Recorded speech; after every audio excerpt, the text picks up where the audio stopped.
On today's show, we have macOS 10 updates and ZFS for macOS 10. Siri. Which foods in your pantry are plotting against you?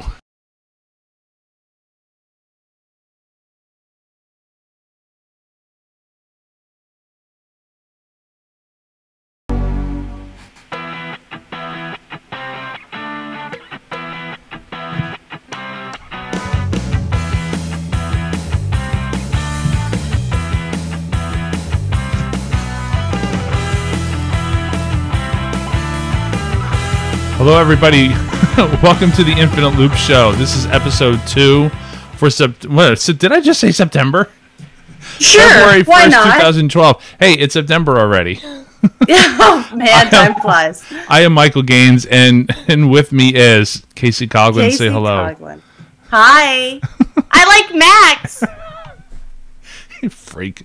So It's going to be like our own little meme. it is. If anybody doesn't know what she's talking about, she sort of said that while we were recording last week, and I threw it at the very end of the episode. So for all like 3 people that downloaded the episode last week, that was it. I like Max.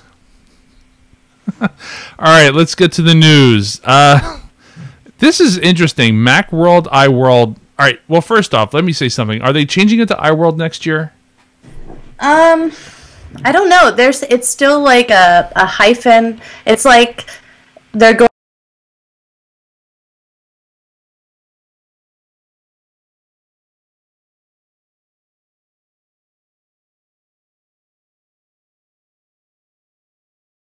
We'll see what happens. Anyway, MacWorld, iWorld attendance steady in 2012, and this is interesting. I saw that there were a lot of new people there this time.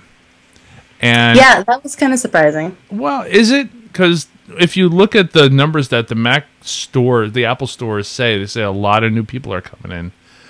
So maybe there are some new zombies, some Mac zealots. True. I mean, I guess as veterans, we're kind of.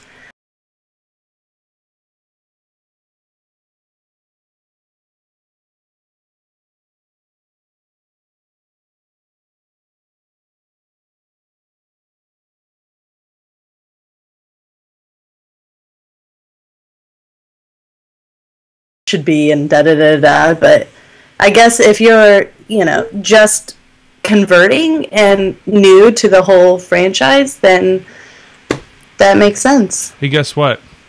Eric just told me that your audio was like totally messed up when I switched over to your full screen. Awesome. How about we don't do that anymore then? I fixed it. Oh, well then, okay. Thank you, Eric. All right, we fixed it. It's all right. Yay. For all 2 people that watched the video, that's okay. +5 to you. +5 to yeah, +5 to the camera guy. Oh, I love you, stream producer. All right, Apple updates Final Cut Pro 10 with multicam. Why did it take so long for them to do this? You use Final Cut Pro, I think, a little bit more than I do.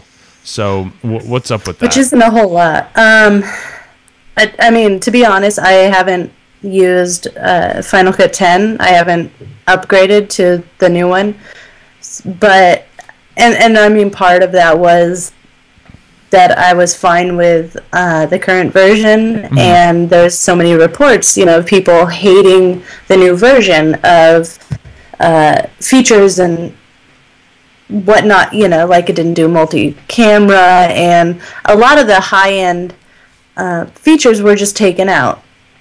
So I wasn't rushing to get that out of the App Store.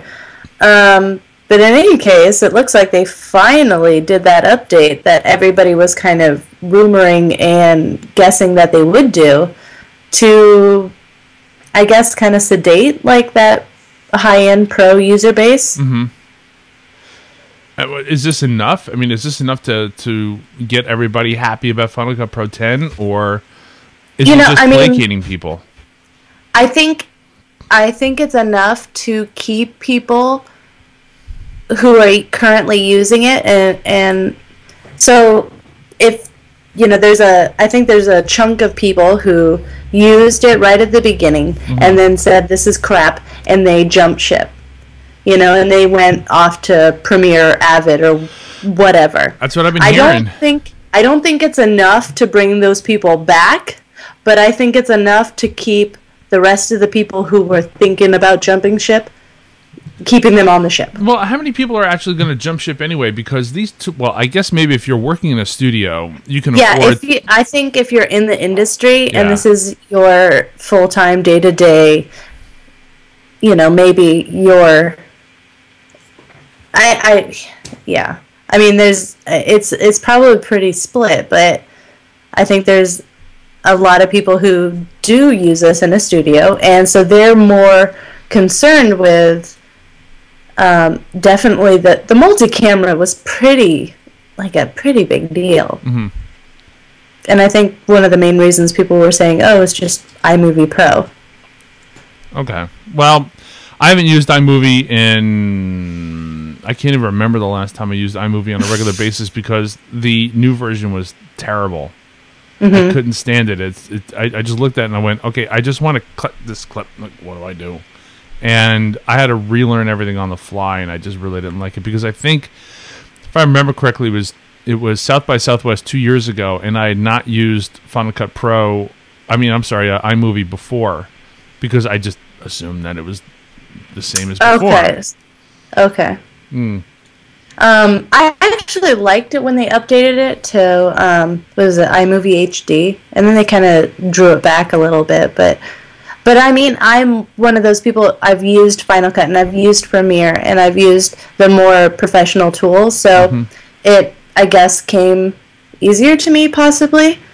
But I thought it was nice. But I guess I could see where if you're starting from scratch as a total beginner, where you can get lost pretty easily. Okay. All right. Moving on to our next thing. You wrote this article in. This is from TUAW. What's wrong with the airport utility update? I don't update automatically because of reasons like this. So why don't you tell us about this? So they, what was it, yesterday or Monday? There's an update to Airport Utility 6.0, and it is drastically different. Okay. In previous iterations, they haven't taken this big a jump. Where it's almost like the iMovie, HD or Final Cut 10 jump, to where it's very, very dumbed down, very stripped of features. And a lot of people are saying it's very iOS-ified. If you've downloaded the Apple iOS app, Airport Utility, for iPhone or iPad, right, which I have, it looks exactly like that. The problem is, for iOS, that's great. It's a great app on your phone, because you don't need a whole lot of features, and it works on your phone. When I get on my desktop, and I want everything, and I want to be able to choose, channels and bandwidth and everything.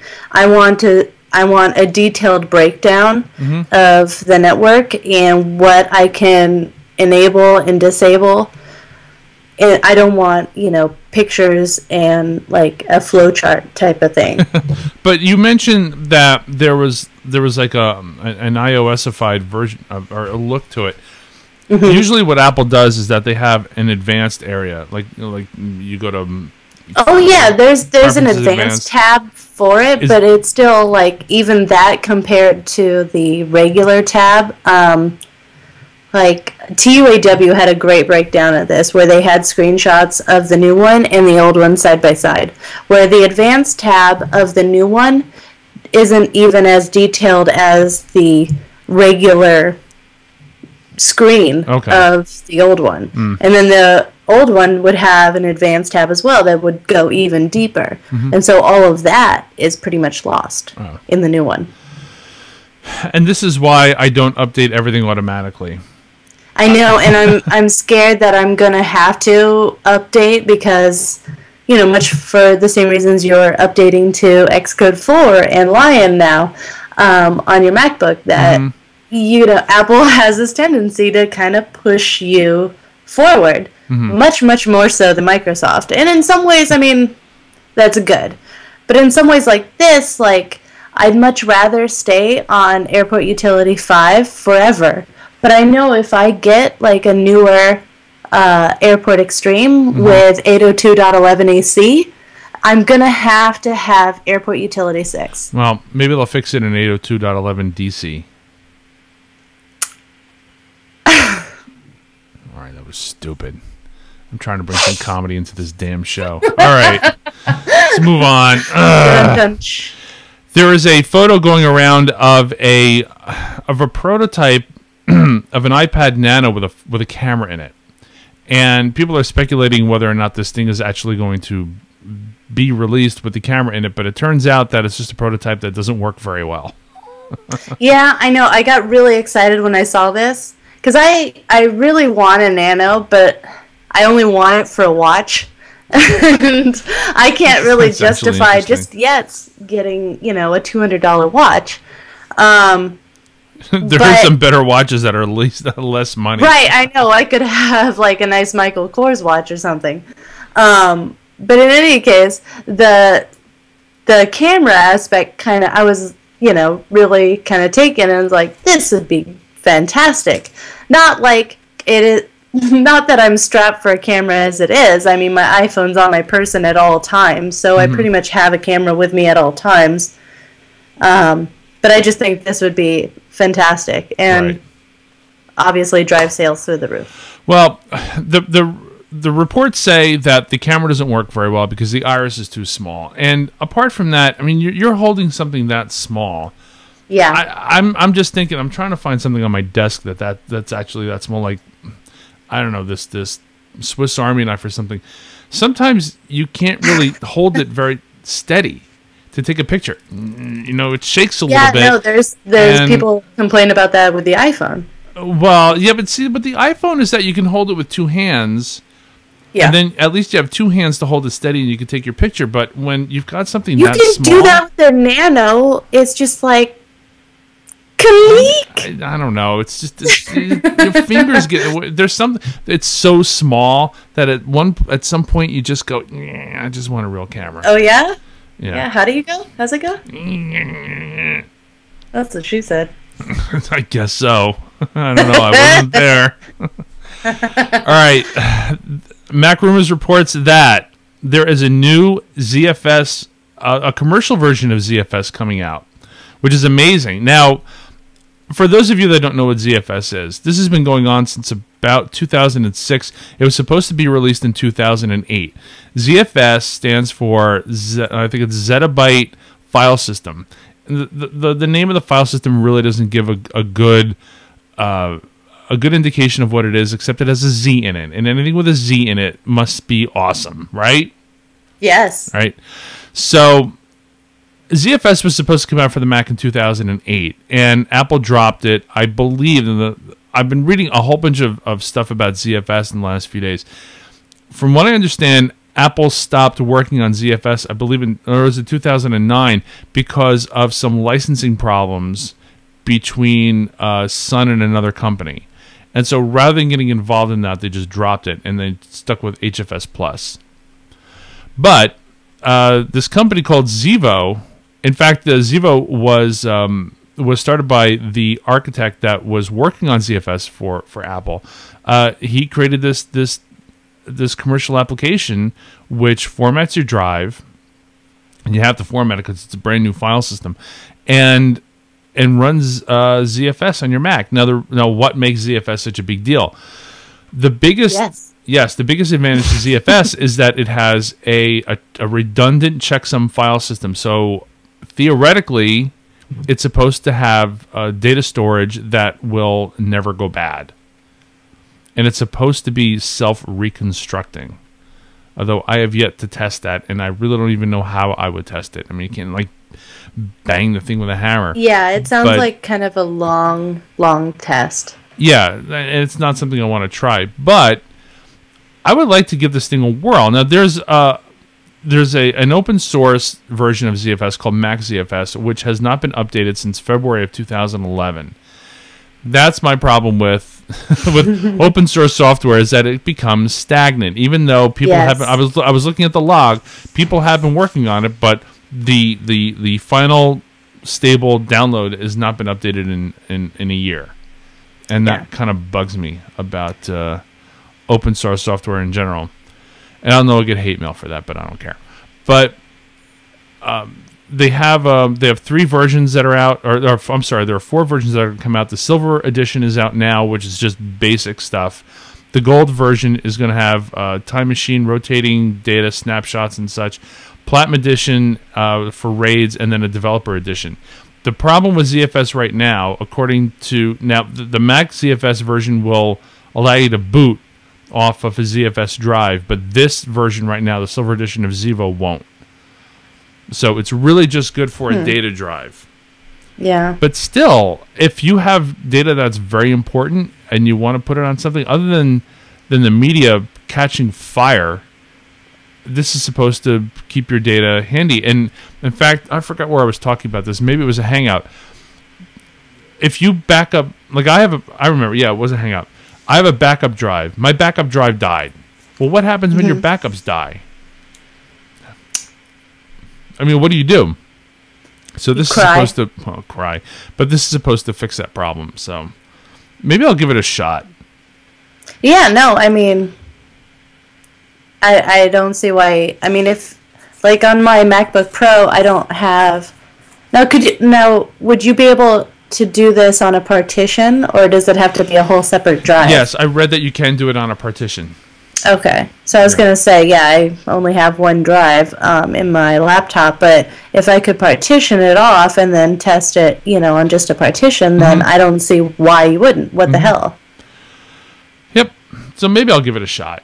I'd like to play around with it. It's got a GUI. There are a lot of command line interface stuff that you can do with it, but I don't know. I just want to make sure I've got my pictures and my music are the 2 big things that I want to keep.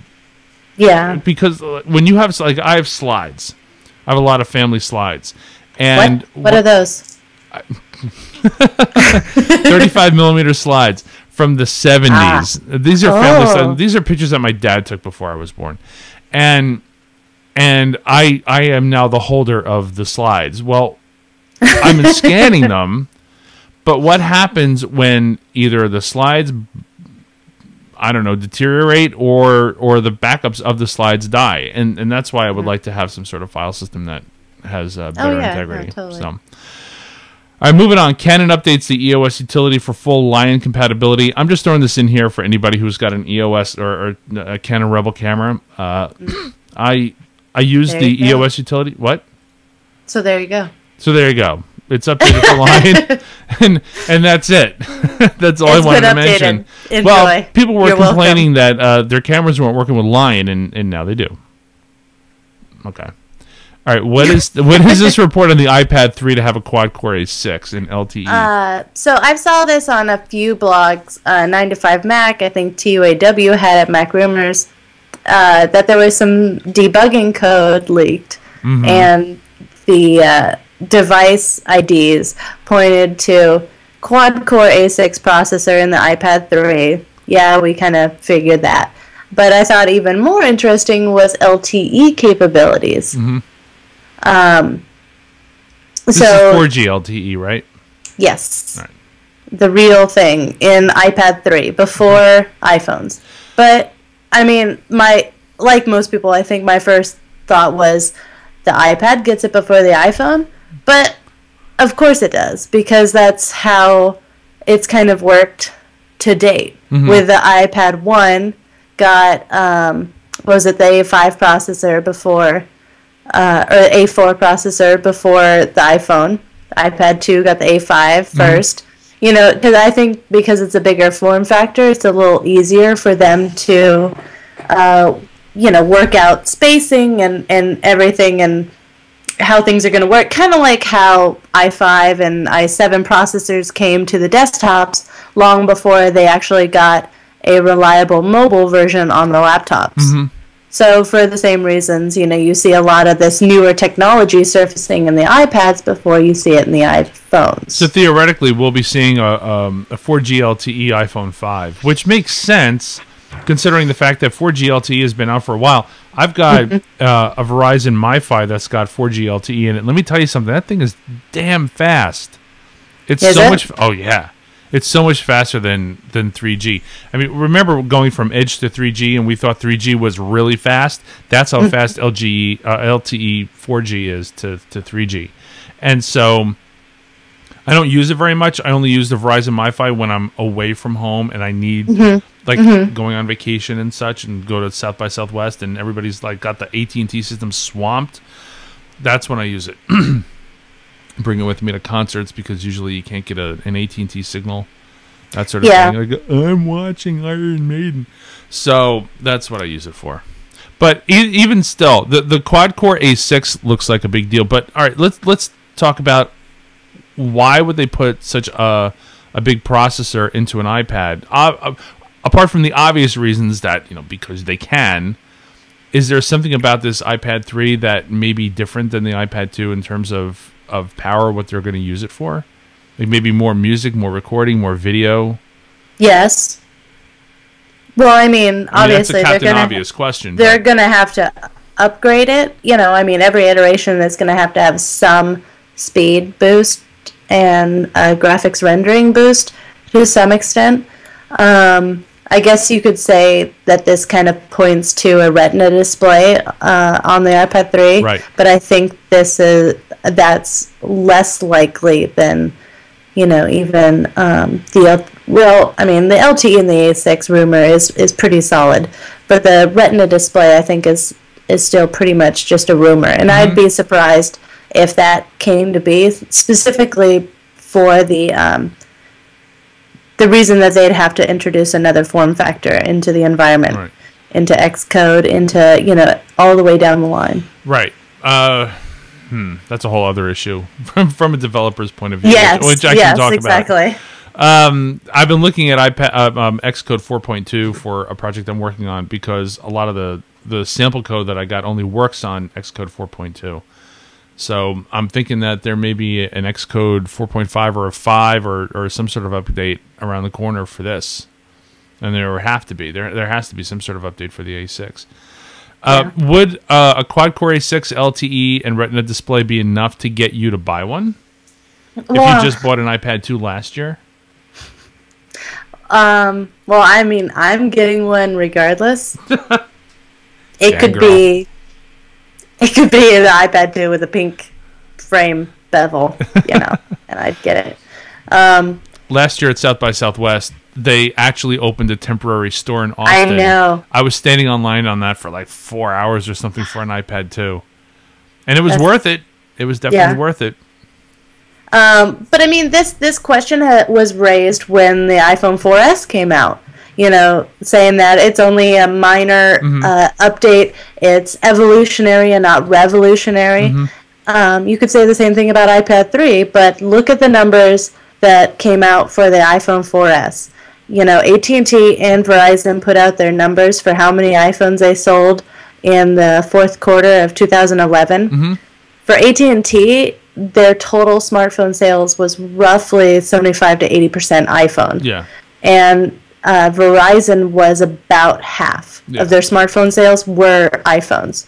And I mean, some of that can be contributed to the iPhone 4 being only $100. Oh my gosh. Was there a breakdown of which iPhones were sold by AT&T, or was it just they just said 75-80%? No, yeah, they only said here's how many smartphones we sold, and then here's how many iPhones were activated. Okay. So they didn't break it down by model. So yeah, a lot of that can probably be contributed to the 3GS being free and the 4 being only $100. Right. But I mean, Apple's earnings call can kind of also point to that the 4S was not a flop in any case. Yeah, well, that's true too. But and now we're gonna have to see what happens with the iPhone 5. The iPhone 5 is supposed to. They're saying it's going to come out over the summer. Well, I mean, if they they stick to their previous upgrade track, it would be in June at WWDC. But if they kind of keep to this new track that they might be starting, it looks like it might be in October. Yeah, WWDC is coming in a few months, and what would they have to talk about? Because they usually talk about the hardware devices.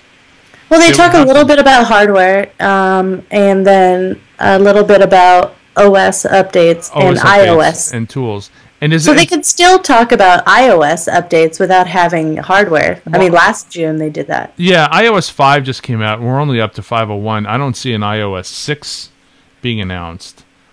Lion was just updated to, was it 10.7.3 today? So I don't see an... well, actually, there are rumors going around that iOS and Mac OS 10 are going to merge at some point. But I think it may be a little too early for that. Maybe a year or two too early for that. I'm not... If it happens at all. My point being is that WWDC this year, what are they going to talk about? They have, and I've said this in the last show, and I'm going to probably talk about it more in the next show, but I'm just going to throw this out there real quick, is that there are rumors going around that the new Intel chips that are going to be announced in March are going to be in the new Mac Pros, if the Mac Pros are made. So... Yeah. So there's that. There's an iPhone 5. There's that, possibly. There's an iPhone 5, a new iPad 3. And what else would there be unless they've got something secret to talk about at WWDC? When was the last time they wowed the crowd with something? About a year ago. Well, I mean, debatably, you can say the last WWDC with Lion and iOS 5.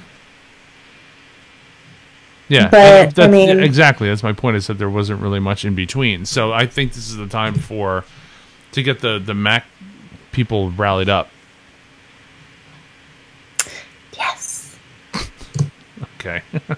Moving on to business. This whole Apple ban on the Samsung Galaxy Tab 10.1. Wow, this is going back and forth.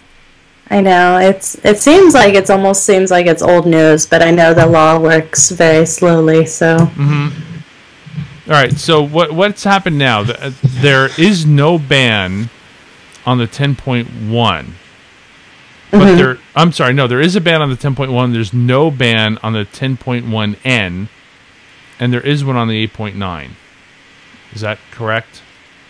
I heard that they were kind of at a standstill as far as banning anything. But in the wake of this, as kind of a countersuit, Samsung, launched patents infringements against Apple. And I believe it was mainly on the 3G communications, that I guess Samsung has a patent for a 3G antenna or something pertaining to their 3G wireless. The thing is, since this is all happening in Europe, there's something in the EU called FRAND, Fair, Reasonable, and Non-Discriminatory Agreement, that when you file patents in Europe, you have to also agree to this, which pretty much states that if you file a patent on a technology that is pretty necessary, I mean, like 3G wireless technology, you can't you have to license it to other companies. Oh, okay. You can't keep it to yourself and then sue other companies when they use it. You can't patent air and then sue people when they start breathing. You have to... President Scrooge could do that. You have to license it to people. And so what Apple is saying now, that they didn't receive any documents or communications from Samsung prior to the countersuit. So their countersuit is pretty much void under this. Okay. All right. We'll keep an eye on that. And then you added this last one. Tell us about these iPads from Madison, Wisconsin. This is awesome. Yeah, no. Well, I mean, we kind of talked about this last week with iBooks and iBook Author, that, a lot of schools are kind of looking to iPads as their, I guess, new computer lab. Instead of getting a bunch of computers for all the students, they'll get, a handful of iPads for all the students to use and learn on and what have you. This school in Wisconsin is going that route. They're able to, get discounted iPads via the education store under Apple, but the majority of it is being actually paid for by money that they got out of a settlement from a lawsuit with Microsoft. This is awesome. This is just like classic in your face. It's fantastic. The money comes in from Microsoft and goes out to Apple. I mean, what's not to love there? All right, let's move on to culture. You added this one. The new Flaming Lips song has Siri on vocals. It does. I mean, we've seen lots of commercials, lots of YouTube videos, even a lot of bands kind of inserting Siri into there, like as a kind of remix type of deal. Flaming Lips is a pretty high-profile band and renowned Mac lovers. Sure. So they, and I believe it's for this week only, have up on SoundCloud, available for download, a video that features Siri on vocals. All right. You want me to play a little clip of it? Yes. I think we can only play a few seconds or something like that. But I don't know. I'll play this. It's loading. Wayne.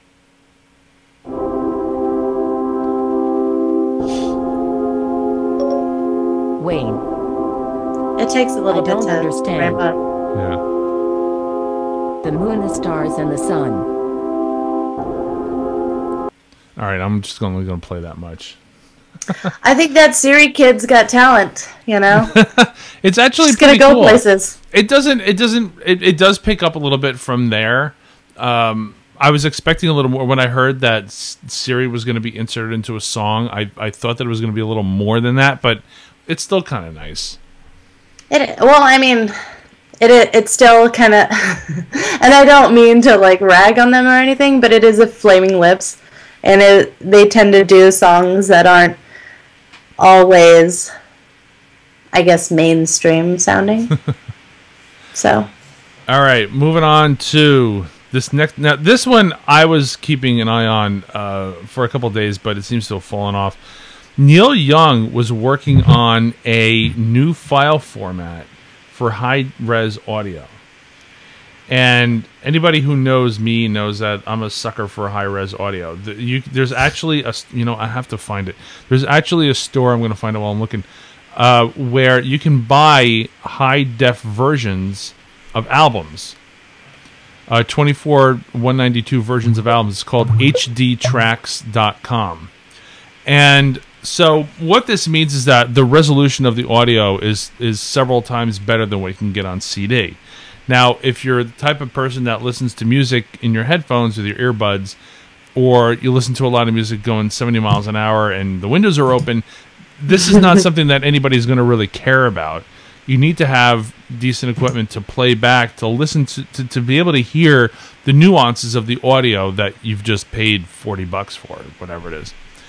And so, for example, I've got some high-res SACDs and DVD audio versions of like Derek and the Dominoes or Billy Joel or Journey or I even have a high-res version of Dark Side of the Moon that was just released. Wish You Were Here. Black Sabbath. Just a whole bunch of stuff. And if you know what you're listening to, you can tell the difference between the relatively thin CD and what you're getting out of high-res audio. Mm-hmm. So it turns out that Neil Young was working on a version of this that people could listen to, and the problem is that the file is so big. They say that it actually takes 30 minutes to download one track, as opposed to an MP3 where it comes down immediately. That'll give you an idea of how much data is in this. And I don't even think movies take that long to download. I don't know. I don't download movies. I've streamed them, but I've never downloaded them, so I don't know how long they take. But this article that we have here from iPod NN, it's got, I don't know. I think that it's got some technical issues with the way that they're saying things. That Apple lossless. It says to him still only had 10% of the original quality. I don't know what the source of that is, because Apple lossless is supposed to be, in a sense, like a lossless, like when you zip a file and you unzip it, it's lossless. That means that you're not losing any data. So I don't understand what that means, because if your source is lossy, then Apple lossless is essentially going to make it lossy as well. But if you've got a lossless version of a song, high quality, Apple lossless shouldn't make a difference. But that's neither here nor there. The point is that they're working on this with. He was working with Steve Jobs on this, and unfortunately, we lost Steve. So I don't know what's happening with this. But I do remember there was an article, I believe it was in April of 2011, saying that Apple was going to start releasing 2496 versions of tracks for a premium price. And I was like, hell yes, I'll pay 2496 for something that, not for everything. Right. But for some of my favorite stuff, I would definitely pay 20 or more money for a 2496 version of the song, for sure. So I think this is something that we're going to have to keep an eye on and see what happens. Things like this may take a year or more to solidify, but I would love to see a more common high-res version. As a matter of fact, one artist that puts out high-res versions of his music is Trent Reznor. Everything that he puts out that's 2496, I get it. I do. I know. All right. All right, this next one is yours. Go at it. So I thought this was kind of cute, possibly because I used to work for Best Buy. In any case, evidently the Super Bowl, one of the Super Bowl commercials Best Buy is doing for this weekend, not really starring Steve Jobs, but heavily influenced and inspired by Steve Jobs, where they're, instead of, and this is obviously common of a lot of Super Bowl commercials and really kind of just big marketing campaigns in general, where they're just throw in a celebrity. And it doesn't matter what the product is, what the store is, whatever. You know, you throw in a celebrity and that makes all the difference, apparently. Of course it does. So Best Buy decided to take a different approach with this commercial and start using tech innovators in place of celebrities. Good. You know, people from Silicon Valley who have really made a difference and have really kind of forwarded technology in general. Which, I mean, immediately I thought, well, this makes a ton of sense because Best Buy for years is trying to be that tech hub, especially now since they're one of the only stores around. They are in my area because we don't have a Fry's out here. I would love to have a Fry's out here, but we don't. But even still, like even out here where we have a Fry's, it's Fry's or Best Buy. Those are my only two choices if I wanted to get something right now, which I always do. Do you have CompUSA out there? No. We lost our CompUSA about 3 years ago, and man, do I miss it. Yeah, really they've been gone for a while, and Circuit City's been gone for a few years. Circuit City. Well, there are some CompUSAs. I went to some down in Florida. They are still physically around in some markets, but not. I thought they were just online. No, there are some physical stores still around. There are two at least in Tampa because I've been in there. Well, good for you, Florida. I know there are some others. But anyway, Best Buy wants to be this hub. Yeah.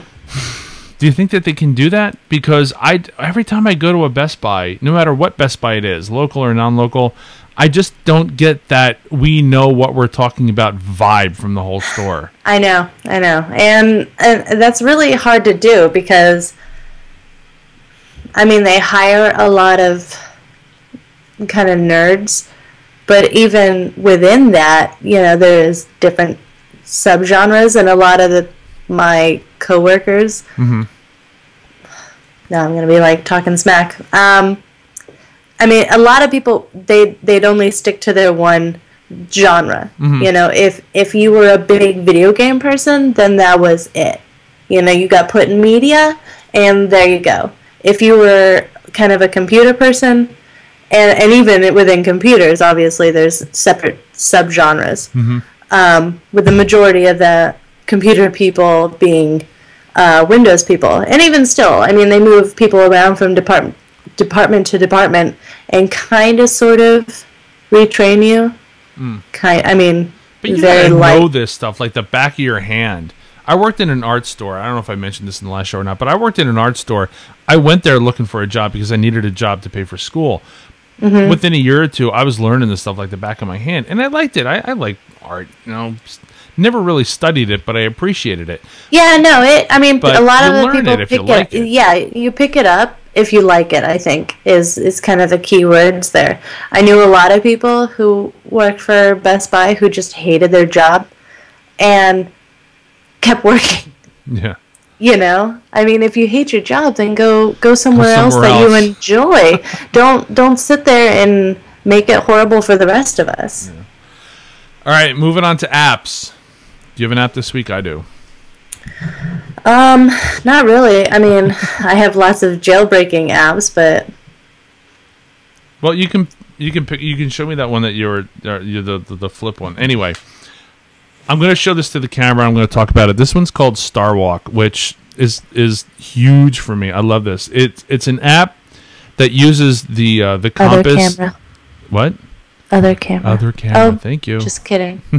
It's an app that uses the compass and the accelerator in your iPad and actually on your iPhone also to show you the constellations. And for some reason, it's not working for me right now. I think because I don't know. No, it was working a second ago. Wait. Sure it was. No, it was. I swear to God, it was. There we go. All right, now it's working. So I'll just show the camera.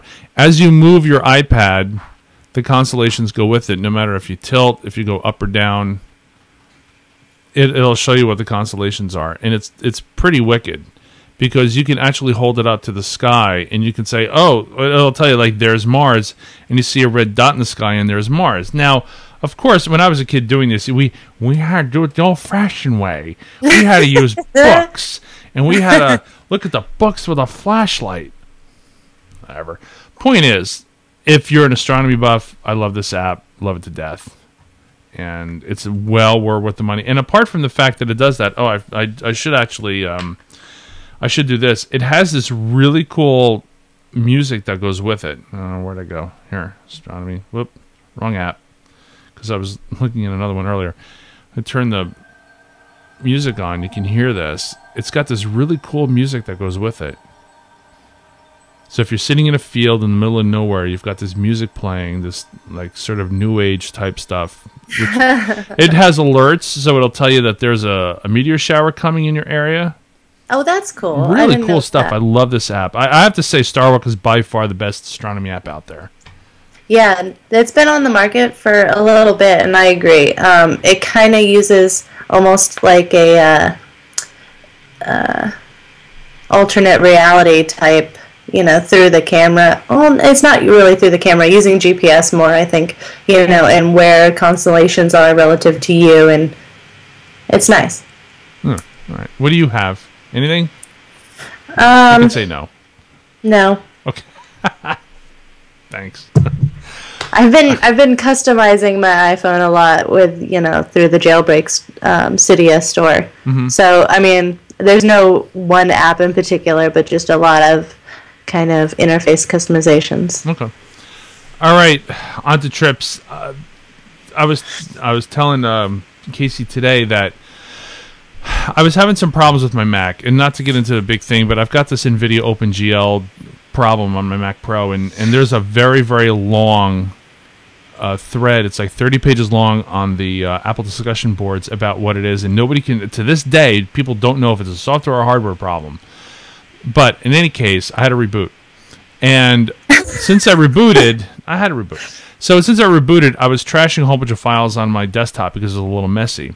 And my hard drive was thrashing. I couldn't figure out why. So I opened the terminal, and if you open the terminal and type top, T-O-P, it gives you a list of all the apps that are running and how much CPU they're taking up and a whole bunch of other reports. And it's actually pretty wicked. Nice. And so I found out that what was thrashing my hard drive was TechTool Pro. There's a TechTool Pro daemon running. And I don't know why, because I had that thing turned off, but it seems like every time I took a file and threw it into the trash, my hard drive would just go, and I don't know why. I still don't understand exactly why it was happening, but I know what was causing it. So it was TechTool Pro D. So what happens if you type bottom in terminal? Nothing? I don't know. You want me to try? Nothing. Command not found. Help. So apparently the Mac is a top. We have a show title. Yes, we do. What else do we have? Oh, you wanted to talk about your 165C getting working again. Sort of, kind of. Yeah, okay. So one step closer to working. Over the weekend, I actually found half the power adapter to this PowerBook 165C I have. Mm-hmm. And I couldn't for the life of me find... So there's the part that goes into the computer and goes to a power brick, and then there's another cable that actually plugs into the power brick to the wall. Right. And that was the cable I couldn't find. It's not your standard plug, is it? No, not really. I mean, it kind of looks like it, but a lot of the plugs that I thought would work were like squared off, and this one needed like a round. It's a round. It looks like a clover, like a 3-leaf clover. No. It looks like an 8. It's only 2, but they're round on each end. And every one I was finding, from like an old PS3 or TV, was round on one side and squared off on the other. In any case, I was like, well, screw it. I'm just about to go to eBay for this thing when I thought, well, I think the Apple TV uses this, so let me just try that. So I grabbed the power cord off my little hockey puck Apple TV, and sure enough, it worked. Plugged right into the power brick, booted up the 165C, to no avail. I mean, it powered up, but I think the hard drive is a dud, and it just sits, gets past post, but doesn't load the OS. So that sucks. So what are you going to do? Are you going to do anything? I mean, do you care? It's a 165C. You're going to run 67 on it. Yeah, I mean, I don't care. I mean, I'd like to get it working. I don't care really from like, oh, what am I going to do once I get it working? Am I going to work on it? No. You run after dark. I almost care more just from like a curiosity standpoint, seeing if I can fix this. I have a stack of IDE drives at work, and I'm thinking about just grabbing one of those and doing a full teardown of this sucker. So there might be a video coming up. Those teardowns are a bitch. I saw just screenshots of tearing down a 165C. You have to go deep into these things to get to the hard drive. And these are the days before that you can just pull out the hard drive because it was built that way. Like the hard drive and the memory were easy to get to. You have to tear this whole thing. You have to take off daughter cards and brackets and ribbons and everything just to get to the hard drive. And those hard drives are not standard IDE, I don't think. They look a little fatter and smaller. Oh, shoot. I don't know.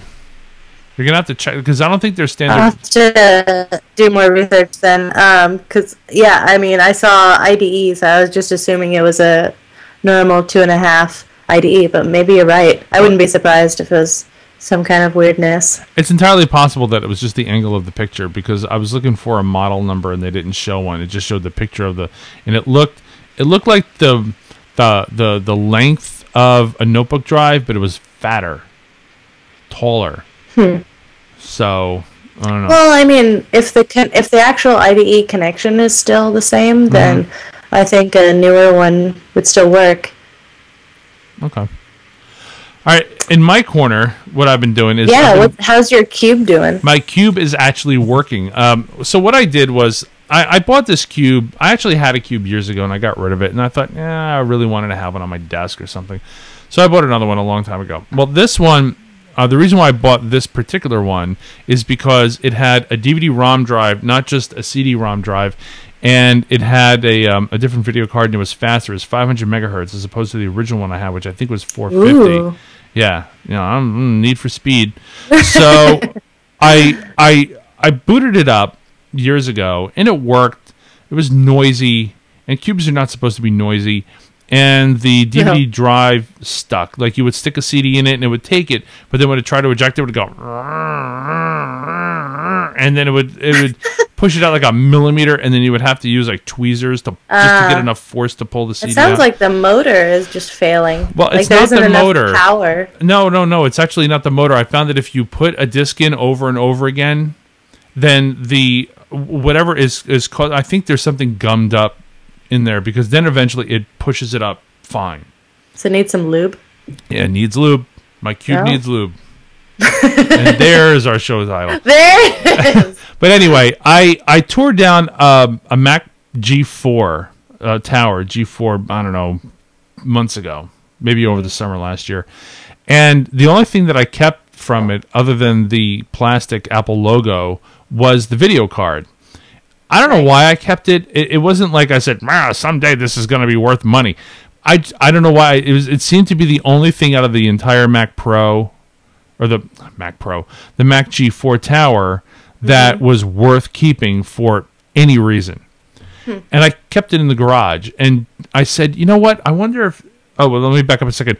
I found that the noise, part of the noise that the cube was making was the fan on the video card of the ATI Radeon. I think it's a 128 Rage Pro. I don't remember. But I hit the fan with WD-40, and I let it run, and it started quieting down a little bit, but not enough.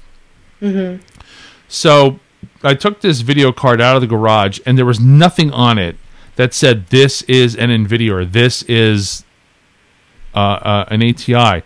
The only thing that it had was a burned-in identifying number, and I Googled it, and it turns out it's an NVIDIA GeForce 2 MX. And I looked it up, and it said, yes, you can use these. You just pop out the old one, put in the new one. The reason why I'm even talking about this is because that one was fanless. It had... the GeForce was. Yeah, the GeForce didn't have a fan on it. So it just had a heat sink on it, and everything was supposed to dissipate. And and it also had 16 megabytes more RAM. So I took the cube apart and replaced the card, put it back in, and works fine. It almost seems like that would have been, I don't know, more desirable, because the cube didn't have any fans specifically so that it would be whisper quiet. So why did the GPU have a fan? I remember the very first cube that I owned, it had a fan, but it was damn quiet. So I think the ball bearings just went or something like that, but it was noisy as hell.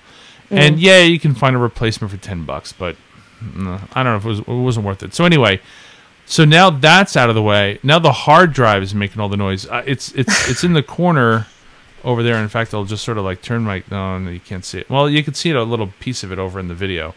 But it turns out that now the IDE hard drive is making all the noise. I mean, that's what I hear from across the room. It drives me crazy. It's like a gnat in your ear that just won't go away. So I'm either going to replace the IDE drive, or I'm going to see if I can get an IDE to serial ATA adapter that will work in this. Because I read in some places that they work and some places that they don't. Because it has to do with the position of the drive and the holes and screwing it back together. Yeah. Even with AT or IDE to USB adapters, I found that it's kind of hit or miss. And the whole point of this is that I just want to have a quiet cube, and I want to use it as a jukebox or some sort of media server. That would be good. And if you're going to leave this thing on all the time and it's just making that, it's just not worth it. So so I've got two things to do. One is deal with the hard drive, and the other thing is deal with this sticky DVD-ROM drive. And the reason why I don't just replace the DVD-ROM drive is because even after all these years, those things are damn expensive. So that's it. I think we're done. Are we done? No, we have one more thing. Okay. I thought this was kind of cute and well done. You're gonna have to play it since you're the mix master. Yeah. The creator of the video tells a story where he since he's gotten iOS 5 with the notification center, that one day he got a bunch of emails, a few tweets, a phone call, a bunch of texts, and a bunch of Facebook statuses all within like 5 seconds. And it was just kind of crazy, chaotic, brain rushing from one to the other, just very scatterbrain-like. So he decided to make this video to kind of depict that scenario. All right. I'll play it, and the audio will go out. I'll just play it a little bit.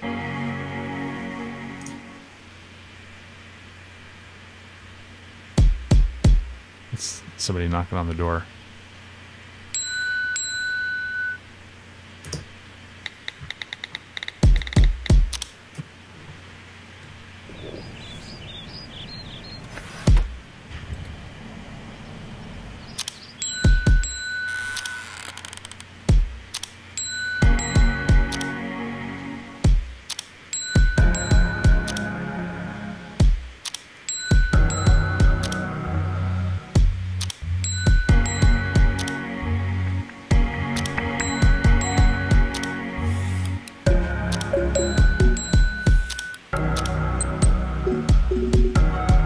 Dubstep.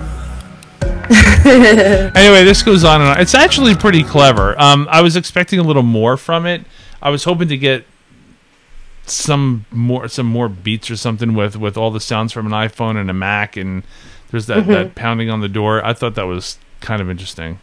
It was an interesting idea. I just thought that it would be better. I thought it was cute though. I liked it. Okay, you liked it. I thought it was average. Some whatever. All right, I think we're done. Yeah. All right, if you want, go now. We can go now. All right, if you want to reach us, I am at StarMike, and Kacey is at Kacey Queso. That's KACEKASO. TheInfiniteLoopShow.com, and we're at The Infinite Loop TV on Twitter. If you want to email us, we are at TheInfiniteLoopShow@gmail.com. Leave us a review on iTunes. Tell your friends that we are awesome. And we'll be your best friends. Forever and ever. Ever. All right, that's it. We'll even put, happy birthday on your Twitter page. That's right, we will. All right, thanks for watching, listening. Bye. Bye.